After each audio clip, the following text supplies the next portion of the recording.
भक्तों का से चला अब के सवनवा में, भोले के चरणवा में ना, चरणवा में ना, ओ चरणवा में ना। भक्तों का से चला अब के सवनवा में, भोले के चरणवा में ना।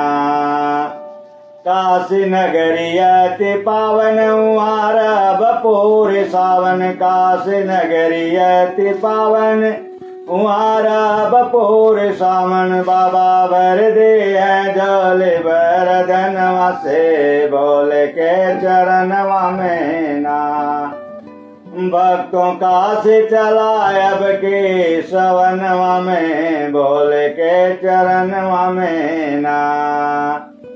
केहू चंदन लगावे, केहू धतुरा चढ़ावे, केहू चंदन लगावे, केहू धतुरा चढ़ावे, केहू भस्म मरवावेला बदनवा में, भोले के चरणवा में ना। केहू भस्म रमावेला बदनवा में, भोले के चरणवा में ना। भक्तों का से चला अब के सवनवा में, भोले के चरणवा में ना। बाबा द्वारे भीड़ खूब बेल पाते से सब पूजे, बाबा द्वारे भीड़ खूब बेल पाते से सब पूजे। केहू जलवा चढ़ावे लाग गरवा से, भोले के चरणवा में ना। केहू जलवा चढ़ावे लाग गरवा से, भोले के चरणवा में ना।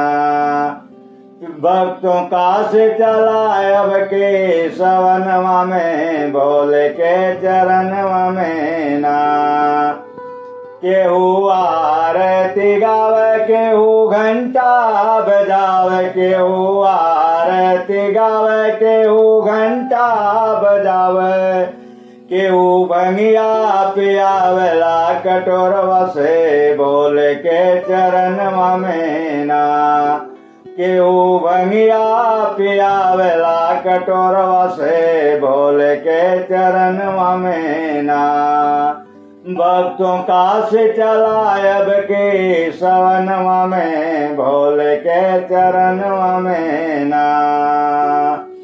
मेघ जल बरसावे, कृष्ण मुरली बजावे, मेघ जल बरसावे, कृष्ण मुरली बजावे। भक्त लीन बारे बाबा के भजनवा में, भोले के चरणवा में ना। भक्त लीन बाल बाबा के भजनवा में, भोले के चरणवा में ना। भक्तों का से चला अब के सवनवा में, बाबा के चरणवा में।